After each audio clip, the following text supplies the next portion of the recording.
नमस्कार दोस्तों, स्वागत है आप सभी का आपके अपने ही चैनल एजुकेशन स्टडी पॉइंट पर। एक सवाल सभी बच्चों के दिमाग में रहता है कि सर 1 महीने में सीटेट कैसे पास करें। अगर कोई किताब ना भी पढ़ें क्या तब भी पास किया जा सकता है? क्या होगा सटीक तरीका, क्या होगा सही रणनीति कि अगर हम 1 महीना भी सही से पढ़ लें या 15 दिन भी सही से पढ़ लें और कहाँ से पढ़ें जिससे 100 प्लस नंबर आराम से आ जाए। तो मैं आपको आज आगे वीडियो में बताने वाला हूँ कुछ अचूक तरीका जिससे 100% आपको सफलता मिलेगी। नंबर भले ही आपके 130 140 भले ही ना आए, लेकिन 100 प्लस हो जाएगा। 105 110 नंबर बहुत आराम से आएगा। तो आप देखिए यहाँ पे क्या आप रणनीति अपनाओगे, पूरी रणनीति को ध्यान से समझिएगा। सब्जेक्ट वाइज आपको समझना है, ठीक है। सबसे पहला काम आप क्या करोगे, आपको करना क्या है, पहले एक एक सब्जेक्ट वाइज रणनीति तय करो। पहला दोस्तों क्या होगा, वो होगा CDP यानी चाइल्ड डेवलपमेंट पैडागॉजी। ये कितने नंबर का आता है? 30 नंबर का। हिंदी कितने का आता है? हिंदी भी दोस्तों आपका आता है 30 नंबर का। आपका संस्कृत कितने नंबर का आएगा? 30 नंबर का। इसके अलावा आपका गणित कितने का आएगा? 30 नंबर का। और लास्ट में आपका जो EVS आएगा यानी कि पर्यावरण जो है वो भी 30 नंबर का आता है। ये बात आप बहुत अच्छे पे जानते हो। चलिए बहुत अच्छी बात है, कह दीजिए सर इतना तो हमें भी पता है।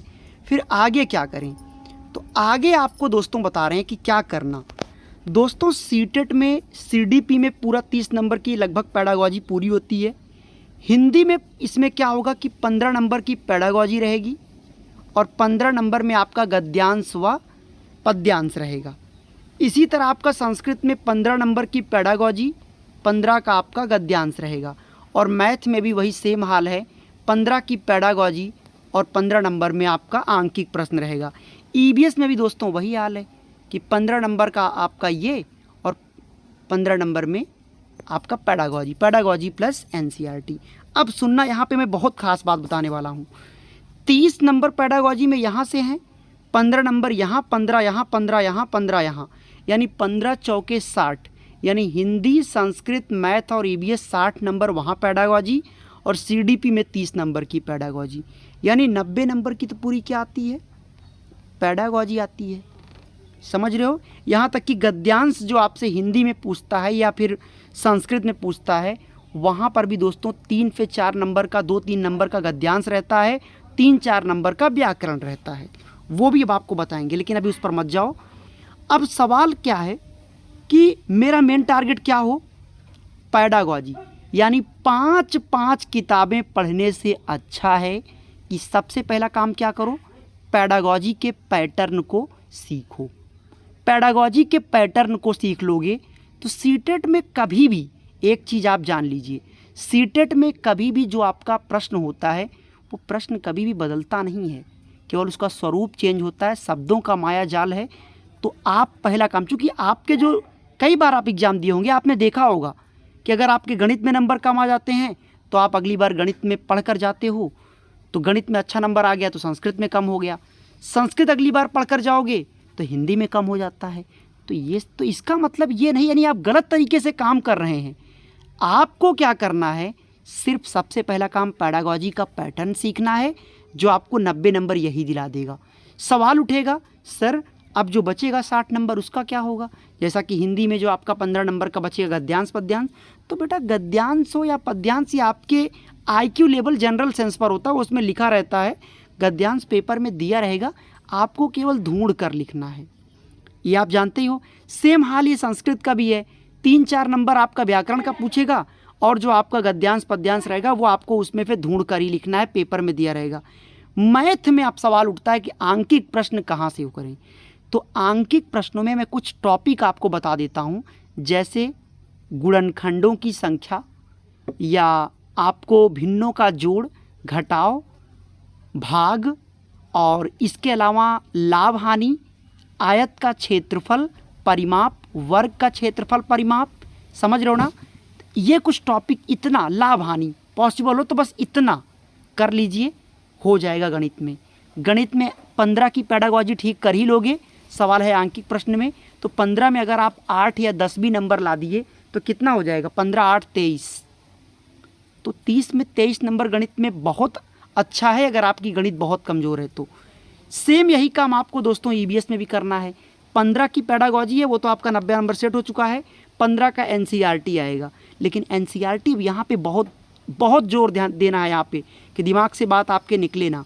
क्या, जो 15 नंबर की बेटा आपकी एनसीईआरटी पूछेगा उसमें आमतौर पे आता है 4-5 नंबर आपका चील, कौवा, बाज, फाख्ता, इन सब चीज़ों से रहता है, और 10 नंबर में आपका रहता है लगभग आपका कुछ तो उसमें जीके से आ जाएगा थोड़ा बहुत, 1-2 नंबर मैपिंग से रहता है, और कुछ आपका रहता है जैसे कि आपसे वो पूछ सकता है वर्ल्ड वाइज क्वेश्चन, जैसे संविधान से कोई क्वेश्चन पूछ लिया, कोई राष्ट्रीय उद्यान से पूछ लिया, तो बस हो जाएगा उस पर। यानी कि अब आपको एक चीज़ तो पता चला, हमें इस 60 नंबर के चक्कर में नहीं पड़ना है, हमें प्रमुखता से फोकस कहाँ करना है, पैडागॉजी सीखनी है जो 90 नंबर दिलाएगा।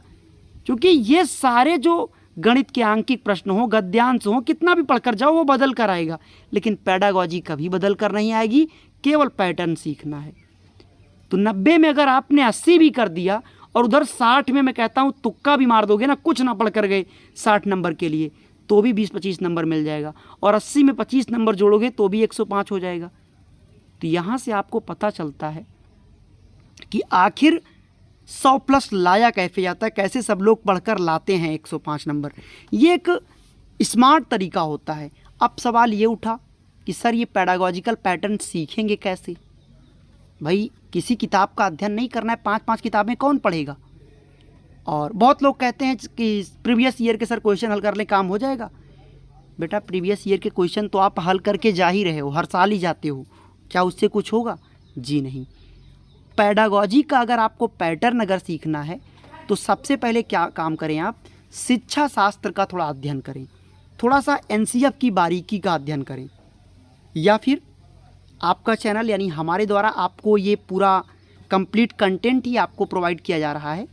आप लगभग सभी बच्चों को दे दिया गया है, आप उसमें पैडागॉजी का पैटर्न भी आप सीख जाओगे। केवल 150 पेज का नोट्स है, आप उस नोट्स को पढ़ लोगे जिसमें 90 नंबर पूरा आपकी पैडागॉजी है पांचों सब्जेक्ट की, और 60 पेज में आपका पूरा कंप्लीट कंटेंट डाल दिया गया है कि गणित में क्या पढ़कर जाओ, कौन से आंकिक प्रश्न पढ़कर जाओ, या संस्कृत में कैसे क्या करना है, सारी बातें, यहाँ तक कि प्रश्नों को ऑप्शन से भी हल करना मैंने बताया है।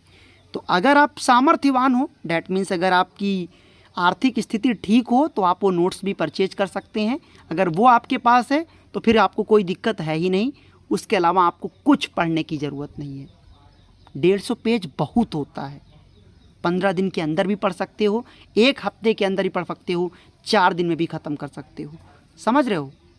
तो मैं ये नहीं कह रहा कि आप नोट्स को परचेज करें, मैं ये कह रहा कि अगर पॉसिबल हो तो आप शिक्षा शास्त्र का अध्ययन करें, और अगर आपकी आर्थिक स्थिति ठीक हो तो आप परचेज कर सकते हैं। दूसरा सवाल, सर परचेज अगर मैं करना चाहूँ तो कैसे कर सकूँगा? तो इसके लिए नंबर मैं आपको प्रोवाइड कर देता हूँ, ये लास्ट में मैं आपको नंबर दे दे रहा हूँ। नंबर देखिए 9653050981। इस नंबर पे आपको करना होगा डायरेक्ट कॉल या व्हाट्सएप पे करना होगा मैसेज, ठीक है? उसके बाद आप अपने नोट्स को बाई कर सकोगे। समझ गए? चलिए, थैंक यू सो मच। उम्मीद है कि आप सटीक रणनीति समझ गए होंगे। कम समय में पूरी संपूर्ण मैंने आपको तरीका बता दिया। अगर ये तरीका अगर ऐसे पढ़ोगे आराम से 100+ हो जाएगा।